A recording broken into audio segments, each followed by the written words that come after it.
What is going on, everybody, and welcome back into TTP Sports. I guess we could say we have a couple of breaking news today because we're getting very, very closer towards the NHL trade deadline, and we all know the rumors circling around the Philadelphia Flyers basically for the past few weeks now, and probably this entire season. Let's be honest here, we all knew what the idea was and what possibly the case could be going towards the NHL trade deadline in terms of what players to trade and what players stay or something like that. We knew Sean Walker was going to be, with the way that he was playing, we knew he was going to be some type of trade deadline bait. Nick Seeler could have possibly been that as well, with Scott Laughton and all that stuff. And we get a couple of things today because we were really, basically, for the past couple of days, the rumors really started to circle on about a little bit more, especially with the Sean Walker front. For the past couple of weeks, it was more on the lines of contract extension talks. And then basically for the past couple of days, the contract extension rumors really went by the wayside. And it was more in terms of trade rumors and more teams calling in terms of Sean Walker. And those, rumors came more throughout the day, throughout yesterday, throughout this morning, this afternoon. And we came to basically the presumption, and also more in terms with Nick Seeler, because those rumors were out the same thing as well, more in terms of contract extension talks, more than trade stuff with Seeler. And both of those news, I guess you could say, came to fruition today as the Flyers make two, moves for the organization. And I guess we'll start with the first one. And because it happened first, basically these things were back to back. And the first one really just came out of nowhere because it started with Elliot Friedman talking about, okay, the Flyers, they're working on a trade with Sean Walker. The Colorado Avalanche are the team that they're possibly trading Sean Walker to. And whoa, Colorado Avalanche. That was definitely the team that I did not expect at that, moment right there. And, because there was rumors the past couple of days circling around the Edmonton Oilers, possibly circling around Sean Walker to Tampa Bay Lightning. I really wasn't expecting the Colorado Avalanche to be one of those teams. But the full trade goes as this.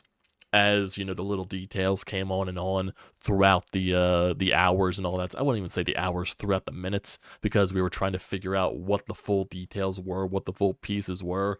So initially, the trade was Sean Walker to the Colorado Avalanche for a first-round pick.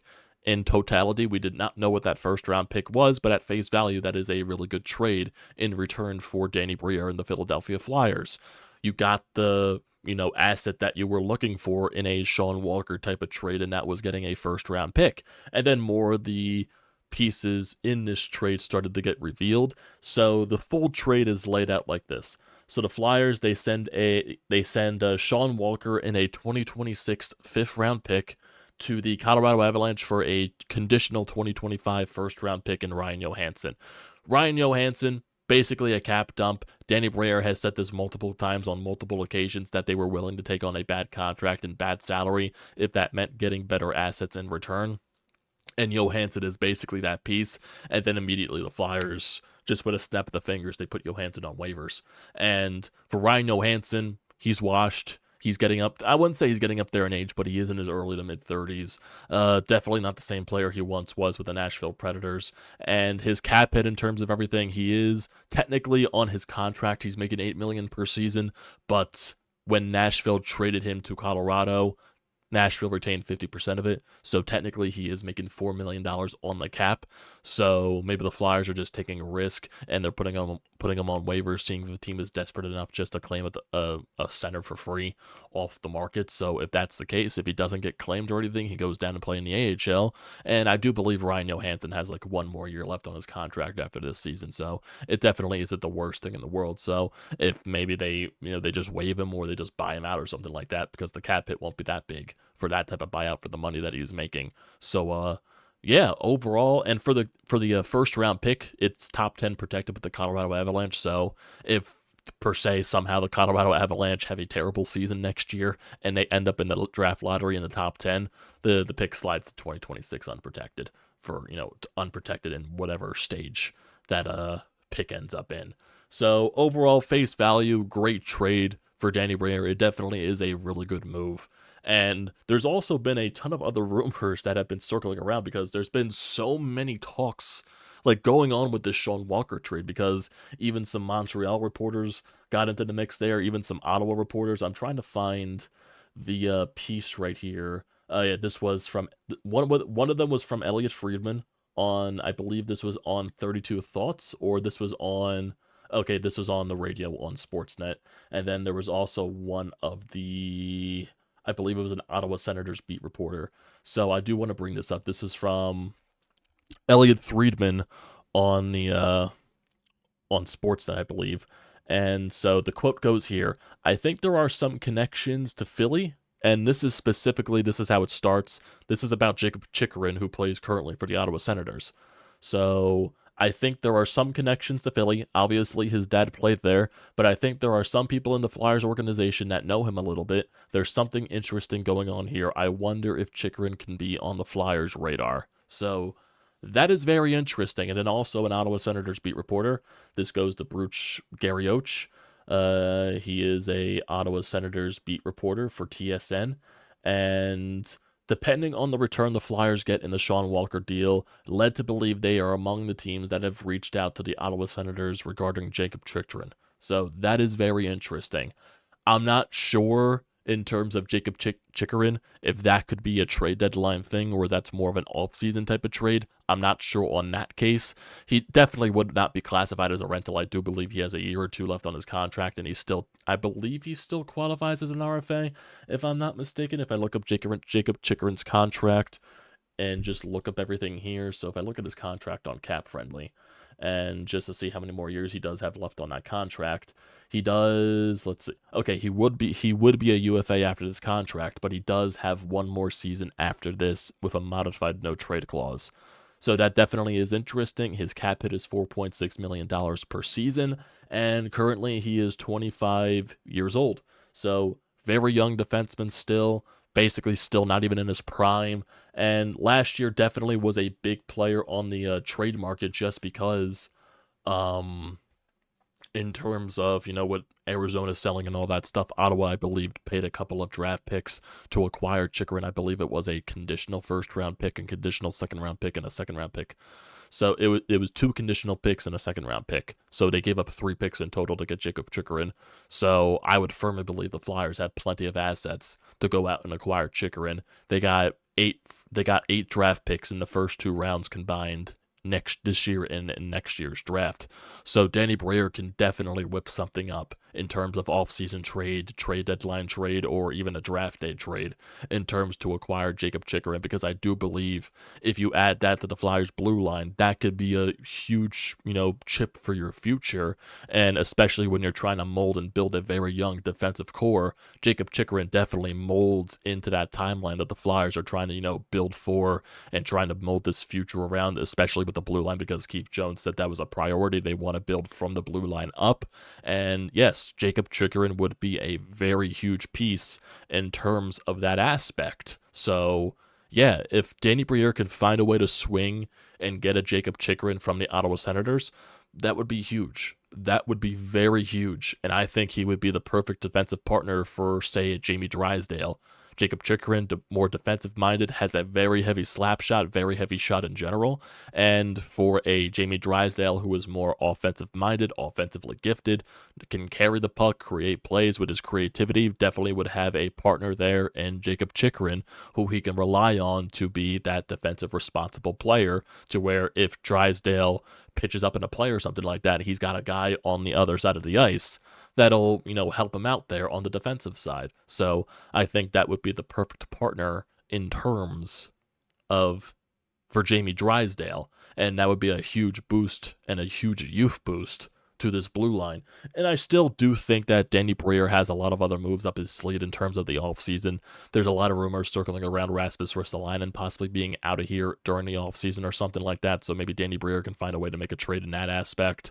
So there's still plenty of things that he can do. I do think this offseason is definitely very huge in terms of, hockey trades and all that stuff for Danny Briere, whatever he does at the draft. So yeah, there's definitely a lot of interesting things that can happen on that aspect. You get a first-round pick for Sean Walker in 2025, could move to 2026 just depending on whatever happens, next year with the Colorado Avalanche. But face value, looking at the trade itself, very good trade by Danny Briere. Definitely give him an A+ on that. The other thing that really happened, that happened basically, I would say like an hour, half hour after the trade happened, and this also has been discussed for, basically a few months at this point, more or so the few weeks, was, contract talks with Nick Seeler. And basically it's been going on for weeks at this point, and it really just determined on how many years he's getting, how much money per season is he get, excuse me, and in terms of, I'm trying to think of, my full thoughts on re-signing Nick Seeler, because if it were my personal preference, I would move on from Nick Seeler. I just think at the end of the day, with the way especially that he's been playing this year, even though now that he's injured and he's on IR, it probably basically makes him untradeable at that point because the team does not want to trade for an injured player. So, he got injured in the St. Louis game after blocking a shot with his foot, so hopefully everything is okay in that aspect. But the Flyers did put him on IR today, so that means he has to miss 7 days on the injured list, so that definitely is interesting on that front. But in terms of Nick Seeler, the Flyers value him very high, especially John Tortorella. He's very huge for that locker room type of guy, leader in that locker room, very good for the culture, and yes, he definitely has thrived under John Tortorella's system. It's just for the fact that I was very skeptical about giving him a lot of money. I'm not like, when you're just going on the rumors and all that stuff in terms of the money, like there was rumors talking about him possibly getting a 4x4, maybe a 4 and less than 3 mil per season or something like that. I believe there was a rumor this morning from Anthony DeMarco of the fourth period that was talking about maybe $3.3 million a year, and I was still very skeptical about that. Personally, in my honest opinion, I would never have gone north of $3 million a season for Nick Seeler, just because I feel like more that when he ages out, he's more of a bottom pairing defenseman than anything in the world. Granted, yes, he's playing fantastically this year. He leads the league in block shots, and he's been a very, very, very reliable defenseman for you under the system in John Tortorella. I don't want to, play down that aspect.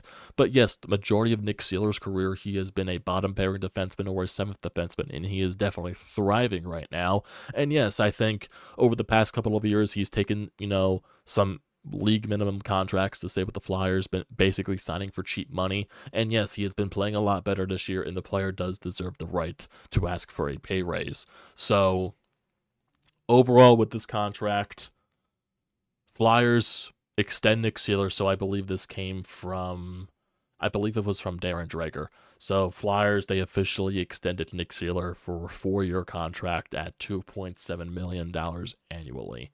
And face value right there, money, I'm fine with because it's not north of $3 million. The term, I'm still a little iffy about, still probably a little more than I would have offered him. I probably would have gone at least 2. Probably no more than 2, 3 years is even stretching it. But maybe, stretching it to 4 years made the AAV less, and maybe that's why Danny Briere went that direction. And yes, they value the culture on what, building this culture back up to what it should be for the Flyers organization. It does feel like, Danny Briere, Keith Jones culture is the first thing they're really trying to reshape with this locker room. And they are doing a really good aspect about that. I don't want to play that down. I'm just, given that that 4-year contract out, I'm just a little skeptical about that because we don't know what Nick Seeler is going to be in the next 4 years. I believe he's 30, 31 years old, so he's going to be around 34, 35 when that contract ends. And yeah, the cap's not going to be nothing with him. $2.7 million, especially with the cap going up drastically now. It definitely is going to be just a little blip on the radar. Nothing really that drastic, but not sure what it's going to be. I don't think he's going to block anybody on the roster, especially with players coming up, because especially he's playing a bottom 6 role in terms of the defense. So, and basically as the years go along. So I don't think he'll block anybody. I think they really just value what he brings to that locker room, and that's basically the end of that. It's really the same thing with Scott Laughton, even though personally I would have traded Scott Laughton because teams value Scott Laughton, and I'm sure teams would have given up at least a first-round draft pick even more for Scott Laughton. And yeah, the Flyers do really value what Laughton brings to that locker room, the leadership, especially because of last season he was the only one to wear an A, only one to wear a letter on that jersey. So yeah, his leadership definitely is valued very heavily, and especially for all the amazing things that he does with the Philadelphia community. Definitely can't go without saying there. But I would have traded Scott Laughton, in my personal opinion. I definitely would have traded Scott Laughton. Now, I don't know what's going to happen over the course of the next few days in terms of the NHL trade deadline. I personally, in my opinion, I do think Danny Briere is done, even though something else could happen that surprises us. Maybe this Chikrin thing does go through during the trade deadline, and he's a Philadelphia Flyer for the the next couple of years. Maybe that could be the case. I'm not entirely sure what could happen because you know, I'm just trying to see now if there's anything out here in terms of other moves that Danny Briere could make. Because really, with the Colorado Avalanche trade and Sean Walker, Colorado immediately, right after that trade, they made a one-on-one trade with the Buffalo Sabres for Casey Middlestat, and they traded Bowen Byram from Casey Middlestat. So Colorado definitely had a crazy day in terms of the trades. And there's been quite a few trades in terms of the NHL as well. Vladimir Tarasenko went to the Florida Panthers from the Ottawa Senators for a couple of draft picks. Anthony Mantha, he went to the Vegas Golden Knights from the Washington Capitals for a couple of draft picks. Adam Henrique and Sam Carrick went to the Edmonton Oilers. I believe that was a 3-team trade, so there's definitely a lot more in terms of involved in that right there. But overall, I definitely do think this was a better day than not for Danny Briere in terms of the trades. I definitely got a lot more it definitely feel a lot better than I did in the past couple of days in terms of just with all the rumors, because if Danny Briere came out of this trade deadline and he extended both Sean Walker and Nick Seeler, I would have been pissed. I would have been very angry. But you got the value that you valued Sean Walker for, and that's amazing. And yes, the Nick Seeler contract isn't egregious. Still definitely would not have gone 4 years. The AAV is fine, and especially with the cap going up, the AAV isn't terrible. It definitely would not harm you in the slightest. So, and he does bring a lot of the intangibles that you do need. He does block shots. He does play important defensive minutes. He'd be a steady veteran back there for you. He definitely has proved that the past couple of seasons. I guess the Sean Walker trade, perfectly happy with. Nick Seeler, I can live with it. I could definitely can. And if this Sean Walker trade turns into even more, especially, around these Jacob Chikrin rumors, I'll definitely be more intrigued than not in terms of what the Flyers can do in that aspect. But yeah, there's still a couple of days left before the trade deadline, and we just have to wait and see. I don't know if Danny Briere is done, even though I do fully think he is done. I don't think he's moving a Scott Laughton or anything like that, even though he could shock us all and something happens there. I know a lot of people were looking at, the Flyers practice today, and they saw Scott Laughton wasn't practicing, even though it turned out he was sick today. So, like I said, I don't expect them to trade Scott Laughton. They just value him way too much, and a team would have to completely overpay in order to get Scott Laughton from what the Flyers view. Even though I feel like a team, if not even overpaying, if they just paid like a first-round pick or something, I still would take that for Scott Laughton, in my honest opinion. But they really value what he brings to that locker room. And I guess I got to respect that. I do. We just got to wait and see what these guys are even capable of in terms of even more moves, whether that's in the next few days or whether that's in the offseason. Just got to wait. Just got to wait and see. Because, definitely very interesting. Like I said, I do feel better than I have been in the past couple of days in terms of feeling out this, trade rumors and all that stuff with Danny Briere. I definitely do feel better in that aspect. We're just going to have to wait and see. Because right now, as I look on Twitter, there definitely isn't any more rumors starting here. So, yeah, I definitely think that's the end of the day for Danny Briere in terms of trades. I definitely do think that's the case. And let's see.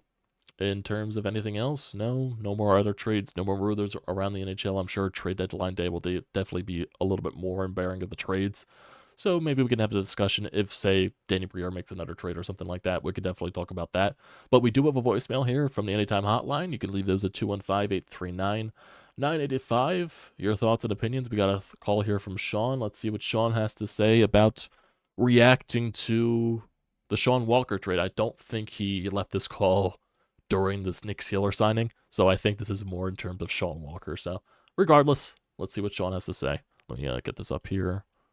And here we go. Flyers making moves. First off, I hate to see Sean Walker go. I mean, I know he wasn't there that long, but he definitely was a solid player for the Flyers. I mean, he gave the team a lot more than I think most people thought when he first came there. But at the end of the day, Briere and the brass, the upper management, sticking to their guns. I mean, sure, we want to win now, but the goal is to win in the future. And they get another first-round pick for basically a rental. I mean, that's the thing, and I've said it many times, that I like the most about this organization. I mean, they're pretty transparent. I mean, they don't BS you as a fan. They don't insult our intelligence. I mean, sure, they want to win now. They want to make the playoffs. If you get in, anything can happen. But we're not where we need to be. In order to get to where we need to be, we're going to need the draft capital. And here you go. We get another first-round pick along with the ones that he's already garnered. And there's still possibly more work to be done. I don't know what else is left, but you never know with Briere. But I'll give him an A on this one. Solid move on the surface. Yeah, I do agree with you on that front, Sean. It definitely is a very good trade on that aspect for Danny Briere. I do want to see, because especially now that you have 8 combined first and second round draft picks in these next 2 drafts, I wonder how creative Danny can get in terms of, trades and all that stuff with the offseason, maybe draft day trades or something like that. That's where really the Jacob Chikrin rumors come from, in my honest opinion. I feel like for Jacob Chikrin, I really feel like that's more of a offseason type of move, a draft day type of move, something that could be that type of blockbuster. I think that would be something Danny Briere can find a way to get creative with. Or who knows, maybe he uses some picks and packages them up and moves up in one of these drafts. So we're just going to have to see what happens in that case, because if you look at the Flyers cap friendly right here, and I probably should have brought this up earlier, but, me and my unpreparedness. So if I go to Flyers cap friendly and just see their draft picks for the next few seasons. So, yep, they got 2 first-round picks here, one from their own pick and one from the Florida Panthers. And then they got their draft pick next season and the pick that they just got from the Colorado Avalanche. And, both of those picks are top 10 protected, but obviously Florida's not going to be in the top 10 of the draft. And the same thing with the Colorado Avalanche. I don't expect them to be in the top 10 of the draft next season. So, yeah, you got 4 first-round picks over the next 2 drafts. And the same thing with your second-round picks. You have 2 this year and you have 2 next year. Your compensatory pick, which came from not signing Jay O'Brien. Oh, God, I don't even want to think about that. And then you got one of the draft picks from the Ivan Provorov trade. So that is interesting there. I'm trying to read the condition here on the second-round pick here from Columbus. Conditions. Columbus must decide after the 2024 first round is complete if they're sending the 2024 second round pick or the 2025 second round pick to Philadelphia. Okay, so Columbus can decide that on draft day. So we'll definitely wait and see there. And they got 2 unprotected second round picks in next year's draft as well. They got a lot of picks in this draft as well. They got four picks in the first 2 rounds, got 1 third rounder, 1 fourth rounder. So that's what? 4, 5, 6, 7, 8, 9. They got 10 picks in this draft, and they got 1, 2, 3, 4, 5, 6, 7, 8, 10 picks in next year's draft. So that definitely is a very intriguing thing right here. So they got 20 picks in these next 2 drafts. Danny Briere can definitely get very creative. Can 100% get very creative in terms of that fact. So we'll see. We'll definitely see. But, yeah. Very interesting stuff going on here. But I want to hear what you guys think about this. So definitely leave your thoughts and opinions down in the comment section down below. How would you grade Danny Briere after this trade of Sean Walker and the signing of Nick Seeler? How would you grade these 2 things? So definitely leave your opinions down there in the comment sections below. Also, don't forget to drop a like. Don't forget to hit that subscribe button. Does me a great deal of service. And also use the code TTPSPORTS, $20 off your first purchase at SEATGEEK. Great deal. Don't pass it up. Flyers made some moves. Let's see if they have anything more in the tank. I don't think they do, but we'll see. It's always nice to dream. We'll see. But thanks guys for tuning into this, and I'll see you next time.